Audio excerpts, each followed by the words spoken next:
గోధుమ రవ్వ ఉప్మా. గోధుమ రవ్వ అంటే మామూలుది కాదు, బెన్సీ రవ్వ అంటారు, కొంచెం లావుగా ఉంటుంది అది. దీనిని ఉప్మా చేయాలంటే ఒక అరగంట ముందు నానబెట్టుకుంటే చాలా బాగా వస్తుంది ఉప్మా, మెత్తగా చక్కగా ఉంటుంది. ఈ గ్లాస్తో 2 గ్లాసులు రవ్వ అది. దీంట్లో ఉప్మాకి పోపు అనమాట. ఉల్లిపాయలు, పచ్చిమిరపకాయలు, చిన్న టమాటా, క్యారెట్, అల్లం, జీడిపప్పు, పచ్చెనగపప్పు, ఆవాలు, కరివేపాకు ఇవన్నీ వేసి ఉప్మా చేసుకోవాలి.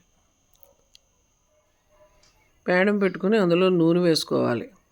తర్వాత కొద్దిగా జీడిపప్పు, శనగపప్పు, ఆవాలు వేసి లైట్గా దోరగా వేగనిచ్చి వెంటనే ఉల్లిపాయలు 4 ఉల్లిపాయలు చీరేసుకున్నాను. ఒక అర డజన్ పచ్చిమిరపకాయలు, కొంచెం కరివేపాకు వేసి దోరగా వేగనివ్వాలి. ఒక్క టమాటాకాయ చిన్న ముక్కలు కోసి వేస్తున్నాను. ఒక క్యారెట్,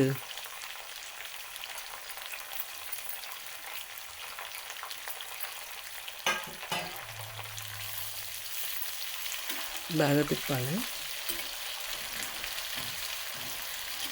ఆ ఉల్లిపాయ టమాటా లైట్గా మగ్గేదాకా తిప్పుకుంటే బాగుంటుంది.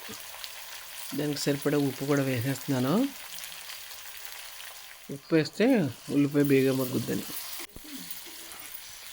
ఉల్లిపాయ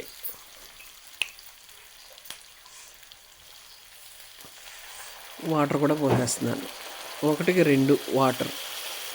ఒక గ్లాస్ అయితే 2 గ్లాసుల నీళ్ళు,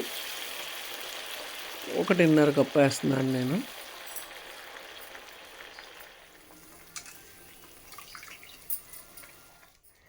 రవ్వ కూడా నానబెట్టాను, అది వేసేసాను ఇందులో. చాలా బేగా ఉడికిపోద్ది, టేస్ట్ మాత్రం చాలా బాగుంటుంది. ఇత్తడి ముకుట్లో వేసిన మనని చాలా బాగా టేస్ట్ బాగా వస్తుంది. ఇంకొక 2 నిమిషాల నుంచి దింపేయచ్చు.